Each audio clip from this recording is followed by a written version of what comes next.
Welcome to episode 4, which is my personal favorite. In this episode, we're going to talk about all things food and celebration, and more importantly, how these things are grounds for connections to flourish. So let's dive in. The neighborhood we lived in is just tons of people, but very anonymous. And they were like, hey, it's not so complicated to actually reach that distance between people if you just with a little bit of effort. And I think a celebration and food are two things that I think is probably very easy for everybody to tie into.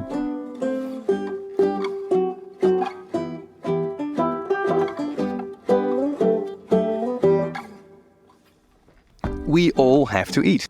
It's one of the most human things about us. So much life is done in the presence of food.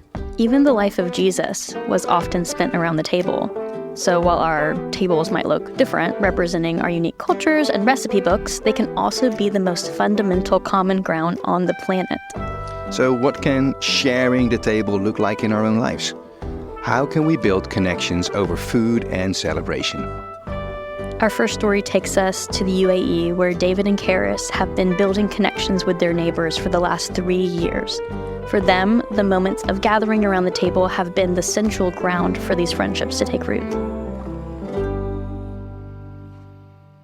The Bedouin culture, back where they all come from, if someone comes out of the desert into the tents, that it would be an honor to give them as much as they needed to eat or to drink in this time. And I sit often with them in the desert, for example, with different Arabs. They won't let us bring the food.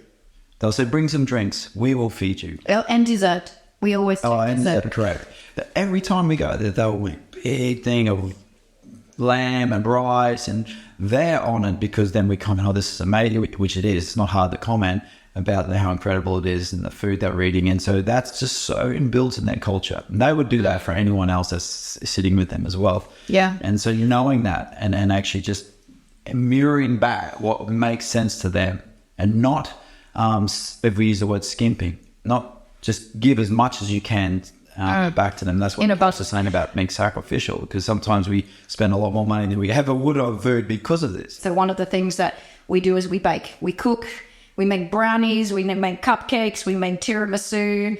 So we would just bake something and take it to a neighbor. You know, when you're starting in a new place and you're like, what do I do? Just make something. And I think this is so biblical. Like when you reflect back, you know, you see so often when the angel of the Lord comes and Abraham, or whether it's Abraham or one of the other people like Gideon and others, like, stop, wait, let me give you some food, you know, and I need to honor you, you know, and they would go and kill something and cook something. It's been built into this culture of this region for years. And so this can't be ignored. And I think it's really excellent.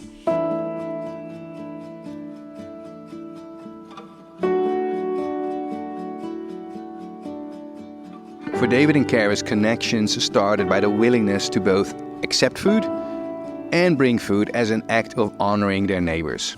They didn't always bring the most glamorous dish, but they showed up with something. They made what they could.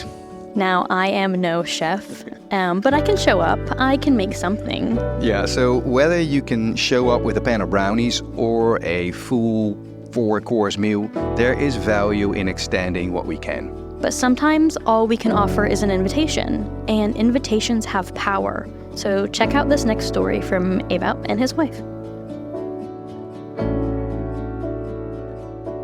Nearly 15 years ago, Ewout and I got married, and he's Dutch, was living in a high-rise apartment building in an urban area in the Netherlands, and I moved in.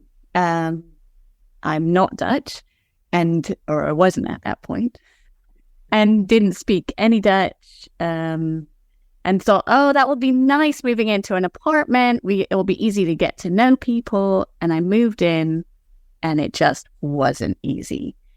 So everybody on the floor of our apartment building, nobody knew each other. We would sometimes stand in the lift kind of a little bit awkwardly next to each other. People wouldn't really talk. I didn't know anybody's name. Ewout didn't really either, even though he'd been living there quite a few years. And so I thought, how are we going to do this? We need to bring some kind of community in this space. So a month after we got married, it was Thanksgiving. And my mum is American, and so always growing up, that was one of the celebrations that we'd celebrated.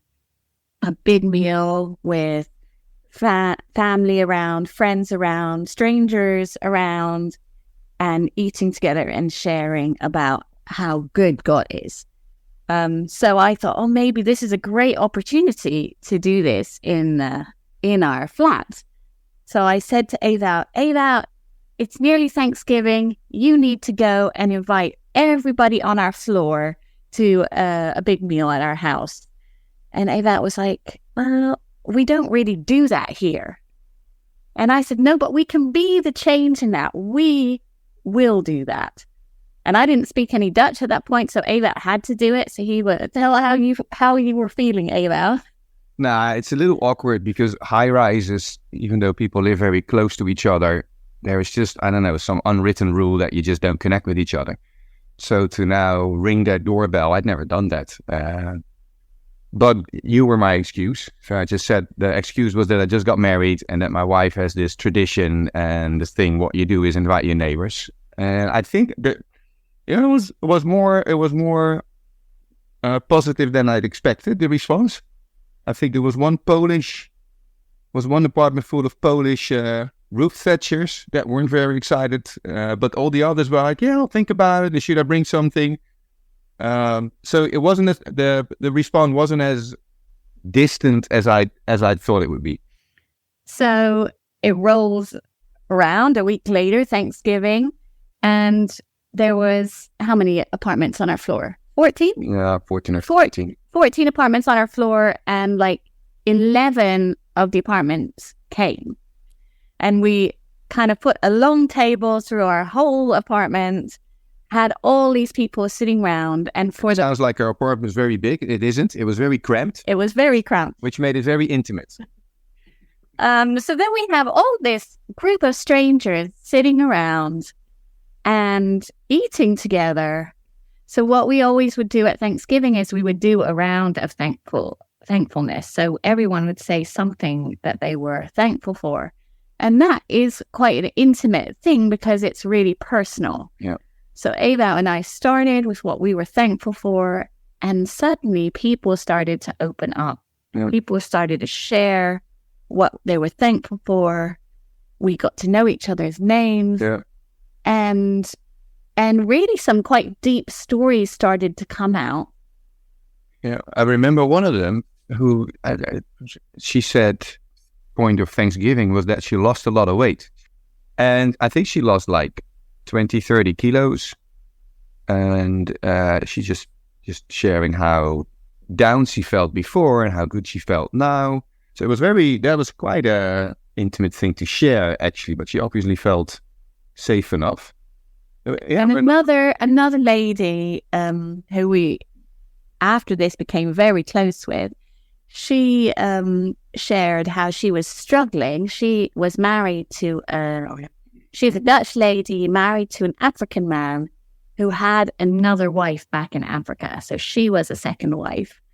And she was struggling with the fact that she was a second wife and that he had this whole other family. And so that really intimate things came out of that. People really opened up.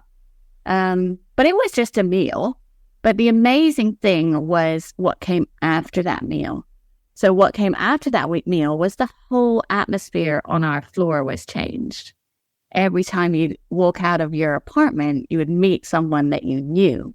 You'd have a chat. You'd ask personal questions because you knew more personal stuff.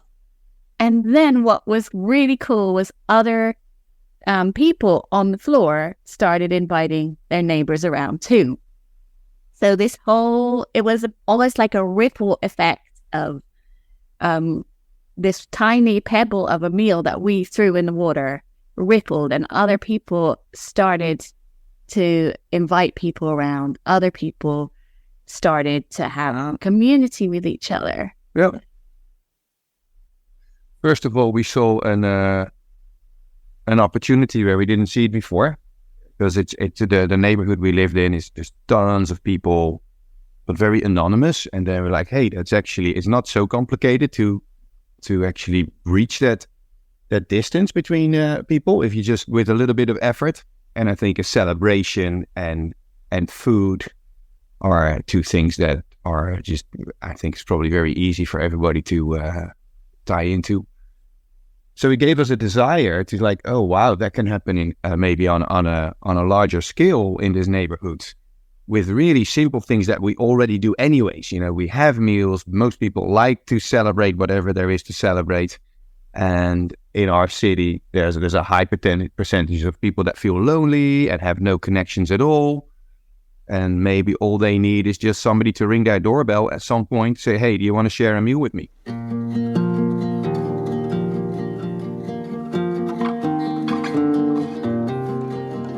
There is power in an invitation. We see it in Ali and Ewout's story, and we see it in the life of Jesus. We all want to be seen, known, and heard. After all, God himself said it's not good for us to be alone. So maybe God wants you to ring that person's doorbell just like me and Ali did. Maybe he wants you to live your life with an open door. We have this kind of cliche saying in America that you miss 100% of the shots you don't take. And while this is supposed to encourage us to be bold and take risks, which are absolutely vital to building connections, we also have to admit that sometimes things just don't go as planned.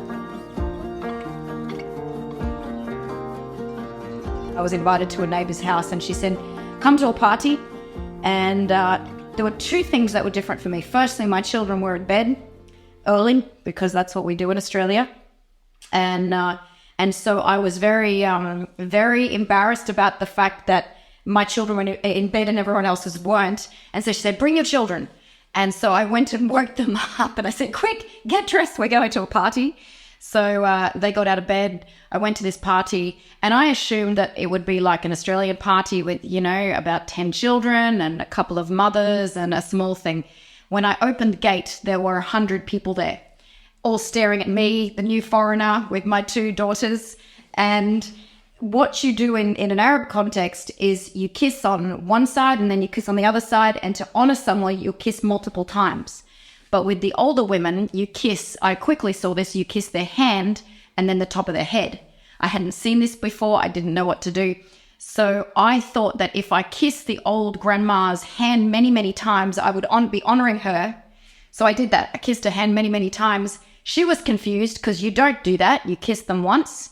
And then I went to kiss the top of her head. By this stage, so she was so confused that she put her head up and looking at me straight in the face. And I went to kiss the top of her head and I kissed her on the nose. And everyone looked back and they were looking at me kind of, you know, giggling under their breath. And this was one of the cultural mistakes that I made, but they laughed about it later. I would have been mortified in this situation, but I can just imagine months after this, them sitting around a table and recounting this story and erupting in laughter. Well, and we've all put ourselves in some awkward situations. We are human. So maybe a sentence just didn't quite come out right if you were a bit clumsy. But our mistakes are possible grounds for deeper connections. So one of the things we came to is like, hey, we like to do hospitality. We've got now a bigger group of people. We like to celebrate things. We like good food. And so we started a neighborhood cafe one day a week. Now, the people in the neighborhood are our volunteers. So they would learn how to make get a barista course, know how to make coffee, but people would also bring baked cakes they would be cooking meals. And it would be cooked by people from the neighborhood for the neighborhood. And that creates huge ownership of people and really doing it together. And it's really cool because that makes it sustainable in the longer term, but it also makes it so much fun because then you've got like a group of Somalian women in the kitchen cooking a Somali meal one week, and you have an Iranian couple the next week cooking a meal, and you have a group of women from the Caribbean cooking a meal one week. And so you're showing the diversity, and that made it so beautiful. And it made other people also feel really welcome, because they were like, oh, everybody is involved here. And so this is our cafe. It's something that we are creating together. So that made it really, really cool.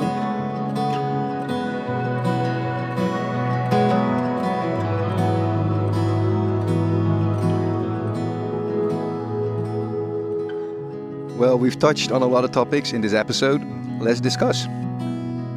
Paloma, you were excited about this one. I was.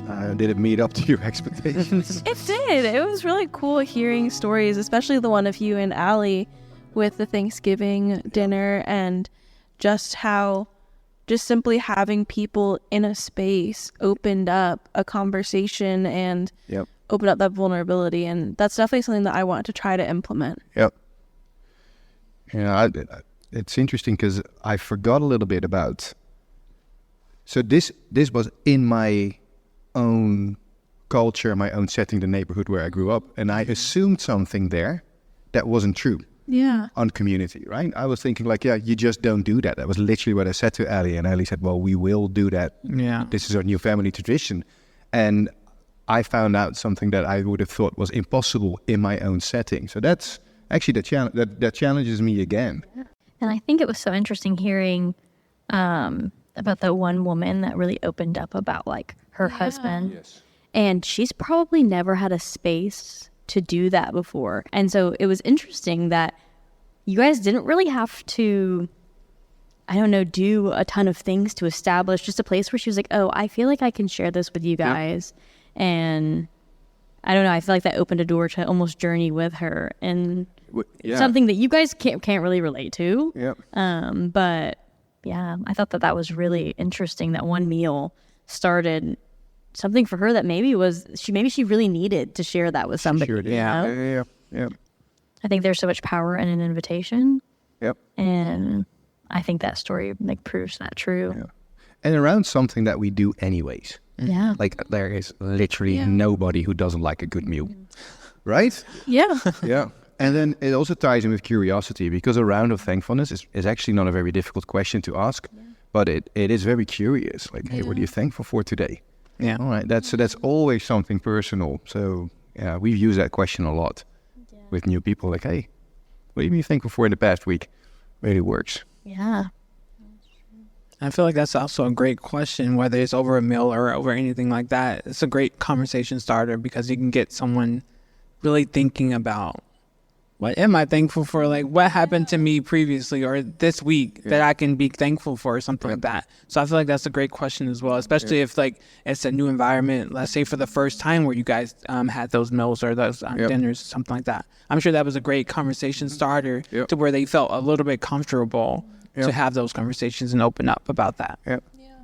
And it's not a weird icebreaker question, even if it's not Thanksgiving. Yeah. Like, that's one of those things. And it's entirely in the other person's control how much they share. Yeah. Like, you could say, I'm really thankful that I had running water this morning. And that is so true and so good to think about. That you had running water this morning. Yeah. We're also thankful that you had running water this morning, you know? Or you can get as deep as she did, you know? And it really opens the floor to conversation. Yeah, I'd agree. The other thing I was thinking about is sharing food, so bringing it to somebody. So this is, of course, inviting them in your home, but a smaller step is just ring somebody's doorbell and like, hey, just moved to the neighborhood.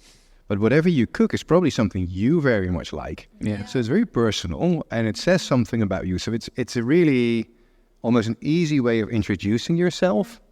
Very few people would say probably no if you bring them something. Yeah. So that's, there's something personal about what you love, what you share. And again, of course, cooking with people was in here. Now that to cook together with somebody, you're doing something again. Remember what we said, like in the last episode, we talked about joining. Well, now we're joining together to make something, and we're all bringing different things maybe from our background. Hey, this was my grandma's recipe, or hey, this is from my Dutch background. Now we don't have American food in the Netherlands, to be honest. But still, it'll be like, and so it's a great way to connect and have conversations. I know a lot of different cultures, they build their community, within their family, even of having all these generations of women and men too, if they want to. But traditionally, it's a lot of women cooking for hours for even the whole day and really just getting to know each other, sharing stories. And I think that's such an important facet of community. And when I even think of like how I grew up, my mom loves to cook. She loves to cook. I am terrible at it. I don't particularly enjoy it. I have a bit more as I get older, but it's never been something that I thrive in the kitchen. But I thrive with my mother in the kitchen. I also think that's one thing, like when I think about, okay, like making this episode really practical, I think that's something that I want to think through, because now I have a home that has a really big kitchen and it has a great entertaining space. Yeah. And so right now, don't know people. So eventually we'll know people, we can invite them, but like being willing to do that. Yeah. And like, how can I, now that I have a space to really invite people in, am I going to be willing now to extend that invitation? Hey, I'd like to listen to that podcast, In the Kitchen with Alyssa. Season 2. Season 2. Yeah. That's something that I admire about you, Alyssa, is that no matter what space you're in, you always host. And you always make everything that you host is so special, and you always make it look so beautiful. Yeah. And I think that's a beautiful gift that you have. And with that, you can invite people in to cook, and you don't have to necessarily be the one cooking because you're hosting. Yeah, you're just I used to host in a studio apartment, and so that's what Paloma is referencing to, like all my spaces, because sometimes it gets creative. Yeah. Well, it also speaks like I just not good at cooking, and I would invite people to things I cook. It's just not a big honor to them, maybe. But you can host something, right? Yeah. You can host other people, and around food is great. Yeah, just in closing for everybody, like, how do you want to make this episode practical? Like, what are your next steps? I think honestly, when we moved into the apartment that we currently live in, we wanted to do some sort of thing with everyone who lived on the hall. And we never really visited that again. And so I think that's something that I would want to kind of reopen that conversation, especially as we don't know how much longer we'll be living here. Yeah. I think for me, I would probably like to host a dinner or something, because I have like an amazing little kitchen, or not little, but a really nice kitchen and things like that. And I've been starting to dabble into my cookbook era. So I've been learning some different recipes and things like that. I'll be honest, I am very much one of those individuals who are still going to follow the recipe a little bit. Yep. I know there's some people are like, no, it's a good start. Yeah, just start with the basics. Yeah. Yep. So I feel like that's something that I would take from this particular episode, is just like opening up my home and just being willing to invite people over to a meal or something like that. And granted, you never know where that could lead to for them or for you. Yeah, we can all hold each other accountable for that. Yeah. Because that seems to be a theme for all three of us.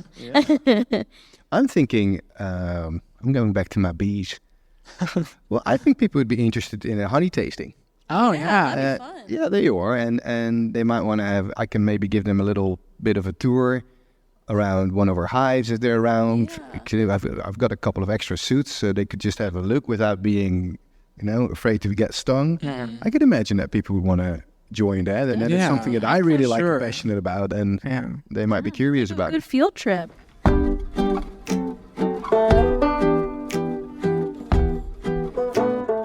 This episode is a great reminder that we always have an accessible place to start when building connections. Food. We all have to eat. We just need to slow down and create space to share our tables with others. In our next episode, we'll dive into that very idea, living unhurried. And don't forget, these episodes are just the beginning. Make sure to go deeper by signing up for our free 10-day devotional, linked in the podcast notes or on our website, scatterglobal.com. Music for this podcast was provided by Zach Winters from his new album, Shade of Indigo, which you can stream everywhere. You can find more about Zach and his music and poetry at zachwinters.com. This podcast was produced by Pete Hicks and the Mycelium Collective in partnership with Scatter Global. Concept and design for this podcast by Peter Jan Rodenberg, Alyssa Valentine, Kristen Boyd, Ewout van Oosten, and Pete Hicks. And recording engineering help from Doug Domick.